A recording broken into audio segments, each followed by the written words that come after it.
नमस्ते। आज मेरा चौथा दिन उज़्बेकिस्तान में है। अ, मैं एक-एक दिन का डिस्पैच आपको भेजता जा रहा हूँ। वो थोड़ा आगे-पीछे हो गया है दिवाली की वजह से। हम लोग ताशकंद में रुके और ताशकंद से ट्रेन से हम लोग खीवा आए। खीवा यहाँ का बिल्कुल बॉर्डर है और यहाँ के वेस्ट में है स्थित। एक करीब 1000 किलोमीटर की जर्नी थी। 13-14 घंटे लगे, ट्रेन से आए। और जो उज़्बेकिस्तान ट्रेन है, वो थोड़ी पतली है। शायद 15, अगर मैं गलत नहीं हूँ तो मैं सुधांशु से पूछ लूँगा। अभी हम लोग ट्रेन की बात अलग से शुरू करेंगे, जब ट्रेन की करेंगे। रात में 8 बजे न साढ़े 9 बजे ट्रेन चली और सुबह हम लोग नेक्स्ट डे 11 बजे खीवा पहुँचे। उससे पहले कुछ बातें रह गई थी ताशकंद की भी, वो भी आपके साथ शेयर कर लूँ। तैमूर स्क्वायर के बाद कुछ जगहें और हैं वहाँ, जैसे चोरसू बाजार है, वहाँ पे गए। उसका एक डिटेल अभी जब हम वापस पहुंचेंगे तो उसको डिटेल आपके साथ कवर करेंगे।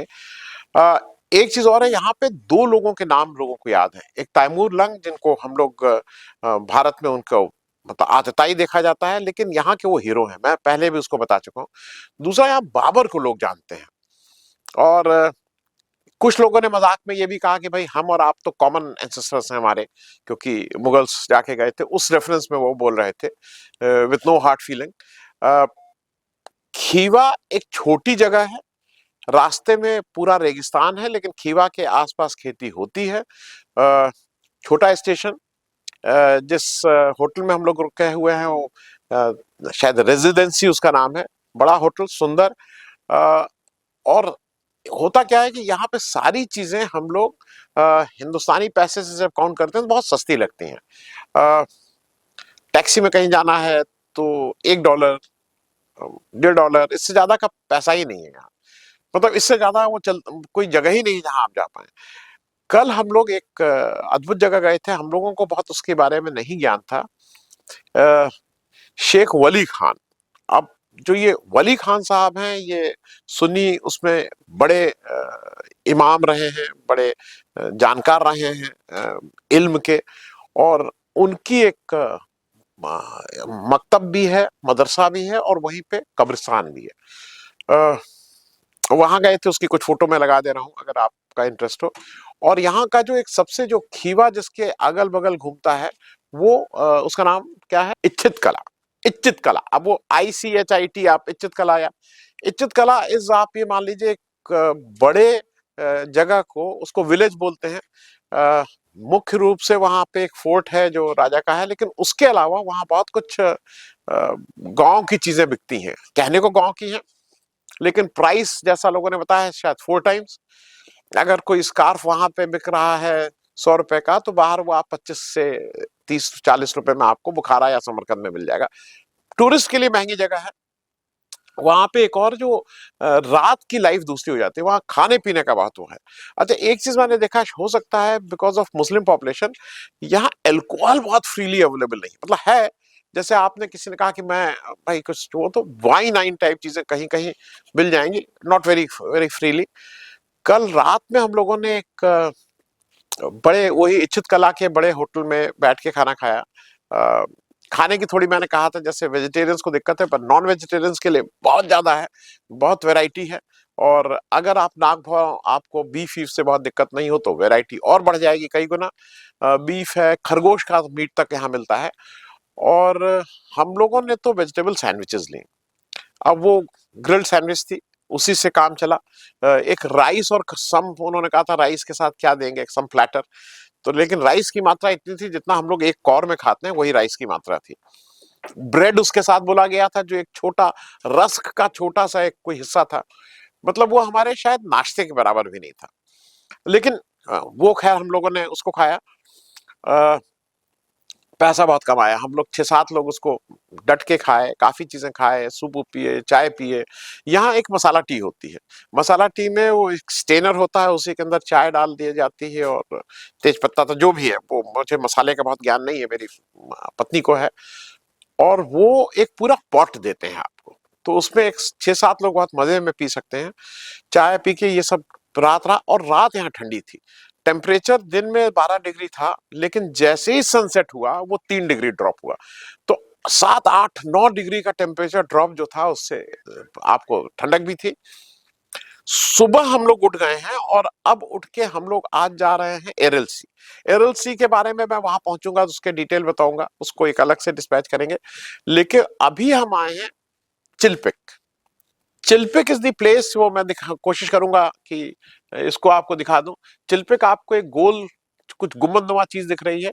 ये जोरेस्ट्रियन का जो अंतिम संस्कार होता है ना, इनके यहाँ तो इन लोग ये मानते हैं पवित्र बॉडी को ले जाके इसके अंदर रख दिया जाता है। इसके अंदर रख के फिर गिद्ध और कौए और इनके लिए उसको साफ करना बोलते हैं। और जब केवल हड्डी रह जाती है, बोन रह जाती है, तो वहां से बिन के लाते हैं और फिर उसको कहीं दफना देते हैं। तो हम लोग इस चिल्पिक के इस जोरे से, लेकिन अब ये यूज में नहीं है। ये फर्स्ट सेंचुरी एडी से लेके 13वीं 14वीं शताब्दी तक था। जब 14वीं शताब्दी में अरब्स यहाँ आ गए, तो अरब ने आने के बाद इसको अपनी सिग्नल टावर की तरह यूज किया, जहां पे जब उनकी सेनाएं चलती थी तो उसको बताते थे। इसी के बराबर में इसको यहाँ पे दरिया बोलते हैं। अच्छा, यहाँ पे जो भाषा है वो काफी कुछ हिंदुस्तानी जैसी है।